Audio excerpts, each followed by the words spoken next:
ମାଲକାନଗିରିର ଦିବଂଗତ ସାମ୍ବାଦିକଙ୍କୁ ବାଙ୍କିରେ ଶ୍ରଦ୍ଧାସୁମନ। ବାଙ୍କି ଟମାପଡ଼ା ଡିଜିଟାଲ ମିଡିଆ ୟୁନିୟନ ତରଫରୁ ମା ଚର୍ଚ୍ଚିକା ମନ୍ଦିର ପ୍ରାଙ୍ଗଣରେ ଦିବଂଗତ ସାମ୍ବାଦିକ ଶ୍ରୀ ନରେଶ କୁମାରଙ୍କ ଆତ୍ମାର ସଦ୍ଗତି କାମନା କରି ସମୂହ ଦୀପ ଦାନ କରାଯାଇଛି। ବାଙ୍କି ଟମାପଡ଼ା ୟୁନିୟନ ସଭାପତି ମାନସ ରଞ୍ଜନ ସାହୁଙ୍କ ସଭାପତିତ୍ୱରେ ଆୟୋଜିତ କାର୍ଯ୍ୟକ୍ରମରେ ରାଜ୍ୟ ସଭାପତି ସତ୍ୟବ୍ରତ ଦାସ ଯୋଗଦେଇ ଶ୍ରଦ୍ଧାଞ୍ଜଳି ଜ୍ଞାପନ କରିଥିଲେ। अमृत सांबादिक श्री नरेश कुमार तांकर आत्मा को सद्गति प्रदान करंतु। तांकर छोट छुआटे एबे भी स्त्री गर्भवती अच्छी को वास्तव अवस्था केते दुखपूर्ण अवस्था तांको परिवार थे आपण मैंने जानीपे परिवार को भगवान माँ चर्चिका धैर्य प्रदान करंतु। ये तो गला सामाजिक कथा जोड़ी संगठन कथा आसुची हत्या घटना घटवा पर ओडिशा डिजिटल मीडिया महासंघ तरफ तुरंत कार्यानुष्ठान परिवार को आर्थिक क्षतिपूरण दृढ़ दाबी करा जायछि। ए संक्रांत में आम राज्य पुलिस महानिर्देशकों को भेटी एक टीम से आमको प्रतिश्रुति देते 24 घंटा मध्य कार्यानुष्ठान नेबे एवं डिजिटल मीडिया महासंघ तरफ धन्यवाद। 2 जन मुख्य अपराधी को धरिचंती आहरी 5 ରୁ 6 जन अभियुक्त फेरार अच्छी। तबे दुखर कथा एपर्यंत प्रशासन तरफ परिवार को कौन आर्थिक क्षतिपूरण प्रदान करा जाए नहीं।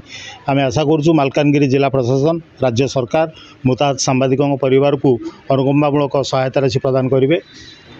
तृतीय कथा है केवल ये मालकानगिरी कथा नुह आगु बलांगीर होता बांकी अनुगुल कटक सहर रही आज कटक एक दुर्घटना घटी। डिजिटल हो प्रिंट हो बा इलेक्ट्रोनिक्स मीडिया हो एक कतार अभाव रोचे। गोटे पिंपुड़ी मंदार जदि आम गोड़ पकाउे पिंपुड़ी एकाठी कामुड़ी दौरान लोक डरिकी गोड़ पाखे नौ गोड़ झाड़ुंट कि सांबादिकों जिते कार्यानुष्ठान आक्रमण हेले जहाँ से असुविधा हेले सांबादिक एकत्रीकरण घोर अभाव देखा दूसरी। वैदेश्वर घटना देखूँ खैरीपंगार खटबुला समय 3 जन सांबादिक सैटेलाइट मीडिया जन सांबादिकों को निस्तुक माड़ होता अपमान देते मोबाइल छड़े नहीं वीडियो डिलीट करते पाखापाखि 100 जन नाम मामला रुजु होती। 3टी मामला होती केस नंबर 100, 101, 102 किंतु गिरफ संख्या एपर्यंत 5। तेणु कथा हूँ पुलिस कहे पाऊनु किंतु मनर प्रश्न स्वतः आसूची पुलिस पाऊनी ना न पाइबा किसी पाई जाइछि। चिंता करिए आपण पुलिस पाऊनी ना न पाइबा क्या किसी पाई जाइछि। तो ये परिस्थिति प्रश्न आसवा स्वाभाविक।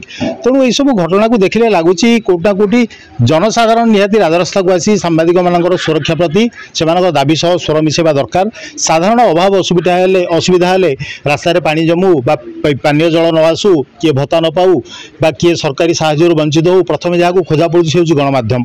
जो गणमाध्यम असुविधा पड़ुछि एपरिक ये गोटे आक्रमण शिकार हो मृत्युवरण कले श्री नरेश कुमार से कहीं जनसाधारण से सहयोग साथ नदेवे। तेणु आगामी दिन में ओडिशा डिजिटल मीडिया महासंघ जो सम्मान सुरक्षा अधिकार दाबी धरी संगठन काम आगू जारी रखी जारी रखिब। मालकानगिरी घटना नुह संपूर्ण भाव में सांबादिक मान सुरक्षा सांबादिक मान न्याय हक एवं अधिकार प्रदान आम खूब शीघ्र राजधानी लोयर पीएमजी आम दम देखाइबु। मालकानगिरी जिला टाइम्स ओडिया प्रतिनिधि श्री नरेश कुमार का स्मृति उद्देश्य रविवार संध्यारे मां चर्चिका मंदिर परिसर में समूह दीप दान और नीरव प्रार्थना अनुष्ठित हो जाइछि। नमस्कार, मु मानस रंजन साहू बांकी डमपड़ा ओडीएम संघ सभापति। आमर डिजिटल संघर जड़े मालकानगिरी जिला प्रतिनिधि टाइम्स ओडियार सी नरेश कुमार गोरु माफिया गोरु चालान को नहीं एक बारंबार खबर प्रसारण करठाकर दुर्वृत्त माने पूरा जीवन रू मारी देथिले। तांको नहीं भी आमर संघ डीजीएम को पाखे आलोचना करी गत काली 2 जन मालक ये हैदराबाद गिरफ होती से अमरात्मार सद्गति निमंते आम बांकी माँ चर्चिका मंदिर प्रांगण में नीरव प्रार्थना सह श्रद्धांजलि दीप प्रज्वलन करागला।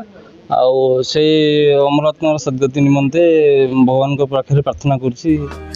आयोजित स्मृति सभा बांकी टमापड़ा डिजिटल मीडिया यूनियन सदस्य सांबादिक मनोज कुमार तलई, अशोक रणा, मृत्युंजय महापात्र, बसंत कुमार तलई, अनंत कुमार रणा, शिव प्रसाद साहू, राजेश कुमार साहू, ब्रह्मानंद प्रधान, आनंद स्वयं, मनोज रणा, सुब्रत कुमार नायक एवं बड़म्बा यूनियन सदस्य सुधांशु शतपथी एवं कृष्ण चंद्र ग्रहाचार्य उपस्थित रही श्रद्धांजलि प्रदान करथिले। ये दुर्भाग्य आम मानकर आम जिते निष्ठापर भाव कम करुचु लोक सेवा रहीचु जिते सांबादिक सुरक्षा को लेकिन आईन पर विभिन्न समय दाबी करोटी ना कि पूर्व सरकार अवहेला कर सांबादिक प्रति एवं जो सरकार चलती से अवहेला कर आज सांबादिक मैंने विभिन्न समय आक्रोश शिकार होती माफिया मानकर एमती निकट में मालकानगिरी आम जो टाइम्स ऑफ इंडिया जी सांबादिक थे सी प्राण हर जो आम समस्त मर्माहत दुखित आज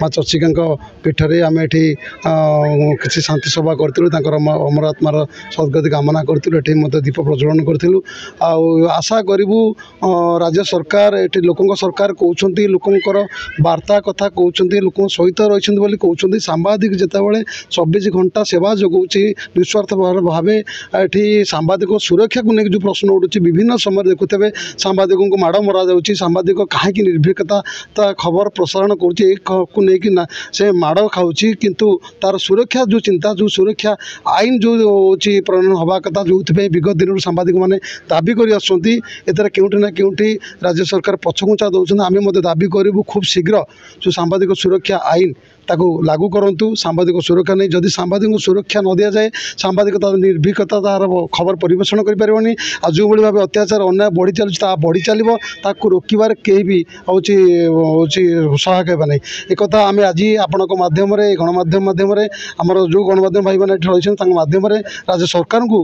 आम दाबी करुँ यथाशीघ्र सांबादिक सुरक्षा आईन को लागू करा जाऊ आ जो भाव सांबादिक सहित अत्याचार करा जो मैंने संपृक्त रोच जो दुर्बृत्त मान रोच से तुरंत युद्धकालीन भितर गिरफ्त करा जाऊ आवश्यक बोले फांसी देवाई पछघुंचा दिवता नहीं राज्य सरकार आईन विभाग।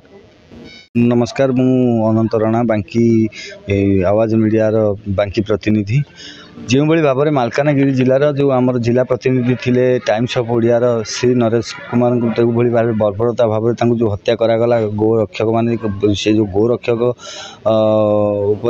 न्यूज परिवेषण करने जो जीवन चलीगला तार श्रद्धांजलि जनवाई आम आज माँ चचिका पीठर समस्त बांकी सांबादिक मैंने एकत्रित समूह दीपदान करने सहित आत्मार सद्गति निमंते माँ पाखे प्रार्थना कलु एवं यथाशीघ्र प्रशासन को एतिकी आम जनवाई चाहूँ आपण माध्यम जे परिवार को किभली भाव में न्याय मिलू एवं तांकर जो परिवार जमती अच्छा जाकि तुरंत भेटी सांत्वना देवा सहित दृढ़ कार्यानुष्ठान ग्रहण करूँ जो मैंने दोषी।